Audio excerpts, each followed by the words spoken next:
আসসালামু আলাইকুম প্রিয় দর্শক, অত্যন্ত সুন্দর ও চমৎকার একটি বিষয় নিয়ে আলোচনা করার জন্য আজ আমি আবারও আপনাদের সামনে উপস্থিত হয়েছি। আজকে যে বিষয়টি নিয়ে আলোচনা করব, আজকের আলোচনা অত্যন্ত চমৎকার এবং সকলের জন্য প্রয়োজন।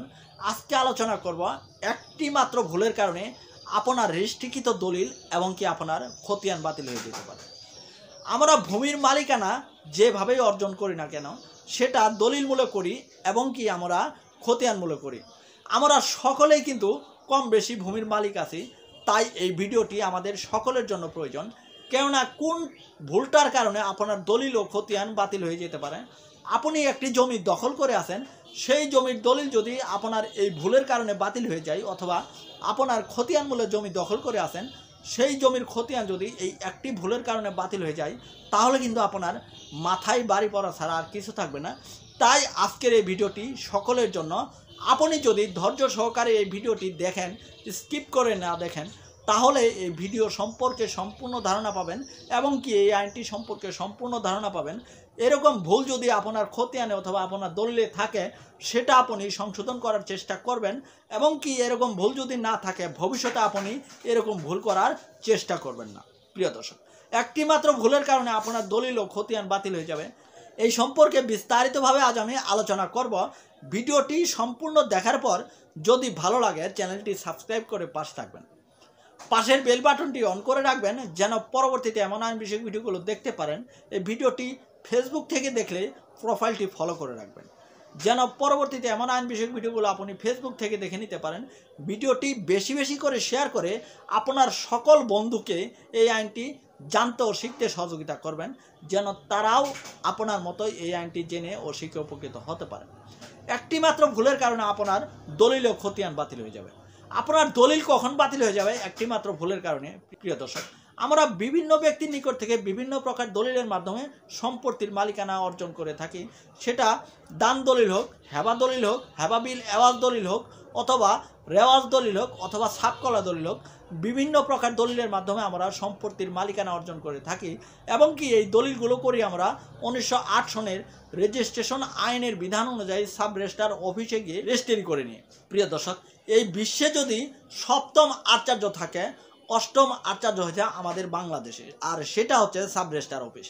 এটা এমনই একটি জায়গা, এই জায়গায় যদি আপনি একটি জমি 10 বার বিক্রি করতে যান, এই সাব রেজিস্ট্রার অফিসের ধরার ক্ষমতা নাই যে আপনি এই জমিটি ইতিপূর্বে 9 বার বিক্রি করে দিয়েছেন।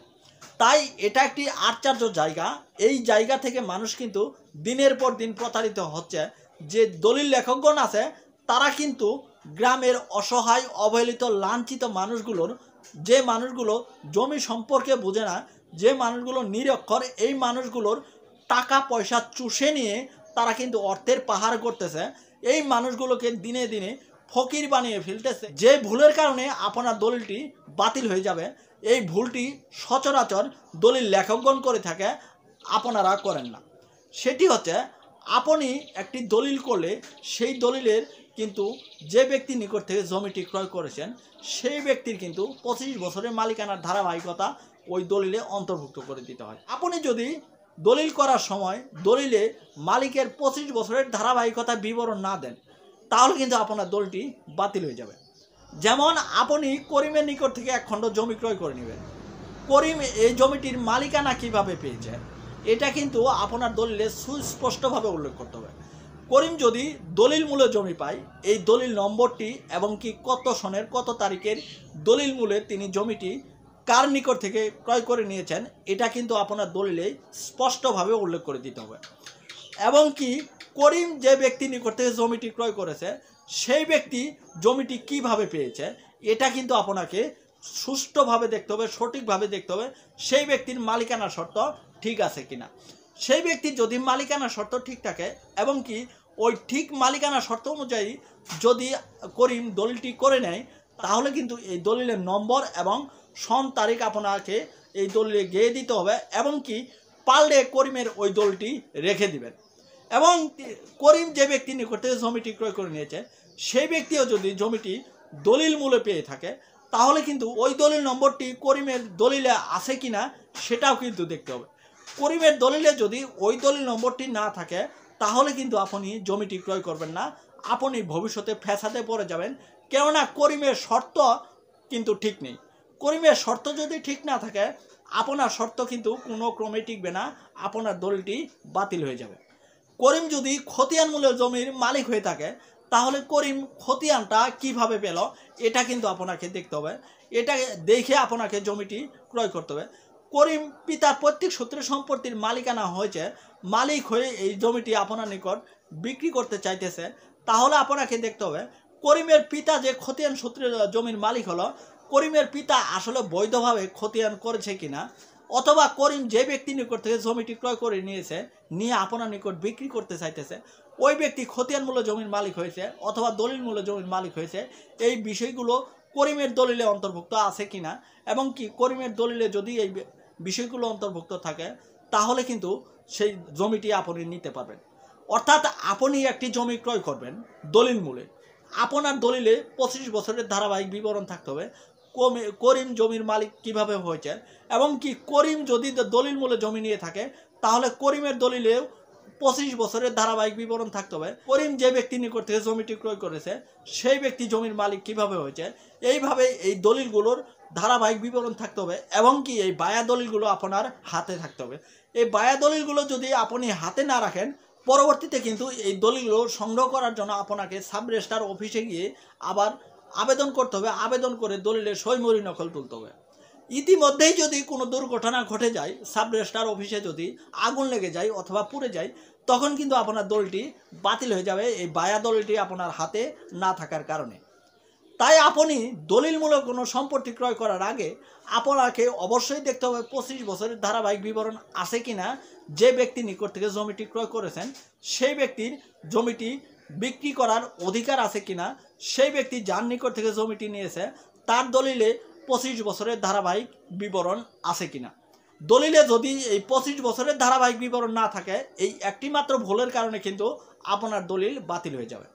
এখন আসি খতিয়ানের জায়গায়। খতিয়ান কখন বাতিল হবে, কোন ভুলের কারণে খতিয়ান বাতিল হবে। আপনি খতিয়ান মূল্যে জমির মালিক হয়েছেন, এই খতিয়ানটি আপনি কিভাবে পেয়েছেন এটা কিন্তু আপনাকে দেখতে হবে। আপনি সর্বশেষ খতিয়ান পেয়েছেন, এই সর্বশেষ খতিয়ান কিন্তু আপনার বাতিল হয়ে যেতে পারে যদি এই খতিয়ানের ধারাবাহিকতা না থাকে। সিএস কাগজ থেকে শুরু করে সর্বশেষ রেকর্ড পর্যন্ত সকল খতিয়ানের ধারাবাহিকতা ঠিক না থাকলে আপনার এই খতিয়ানটি কিন্তু টিকবে না, এই খতিয়ানটি বাতিল হয়ে যাবে। খতিয়ানকে টিকিয়ে রাখতে হলে খতিয়ানের ধারাবাহিকতা থাকতে হবে। আপনি খতিয়ান করে নিয়েছেন একটি দলিল মূলে, যে ব্যক্তি নিকট থেকে দলিল নিয়েছেন সেই ব্যক্তি খতিয়ান মূলে জমির মালিক হয়েছে, তার খতিয়ান করা ঠিক আছে কিনা। অথবা দেখা গেল যে আপনি সিএস মালিকের নিকট থেকে এক খণ্ড জমি ক্রয় করে নিয়েছেন, আপনি এর মাঝখানে রেকর্ডগুলো ধরাইতে পারেন নাই, আপনি ওই দলিল দিয়ে সর্বশেষ রেকর্ডটি ধরাইছেন, তাহলে কিন্তু আপনার এই সর্বশেষ রেকর্ডটি কেউ ভাঙতে পারবে না। বরং আপনাকে যে বিষয়টি করতে হবে, এই মাঝখানে যে রেকর্ডগুলো হয়ে গেছে এই রেকর্ডগুলো সংশোধন করার জন্য আপনাকে আদালতে মামলা করে দিতে হবে। তাই আপনি খতিয়ান মূল্যে জমির মালিক হলে আপনাকে দেখতে হবে যে সিএস খতিয়ান থেকে সকল খতিয়ানের ধারাবাহিকতা আপনার ঠিক আছে কিনা। আপনি সিএস খতিয়ানের মালিকের নিকট থেকে জমি ক্রয় করে নিয়েছেন, সর্বশেষ খতিয়ান আপনার নামে আছে, মাঝখানে যে খতিয়ানগুলো হয় নাই এই খতিয়ানগুলো সংশোধন করার জন্য আপনি আদালতে মামলা করে দেন। আপনার নামে সর্বশেষ খতিয়ান আছে, সিএস খতিয়ান নাই, তাহলে কিন্তু এই সর্বশেষ খতিয়ান আপনার টিকবে না। এই সিএস খতিয়ানের মালিক কিন্তু আপনার খতিয়ানের রূপে মামলা করে দিলে আপনার খতিয়ানটি বাতিল হয়ে যাবে, আপনার খতিয়ানটি টিকবে না। তাই আপনি খতিয়ান মূল্য জমির মালিক হলে আপনি দেখেন যে আপনার খতিয়ানের ধারাবাহিকতা ঠিক আছে কিনা।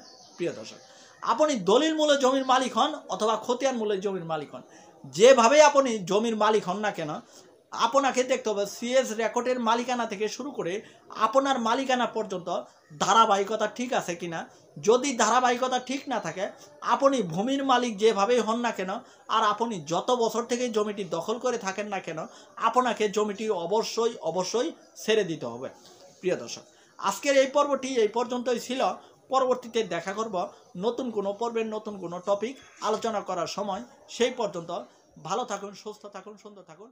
ধন্যবাদ।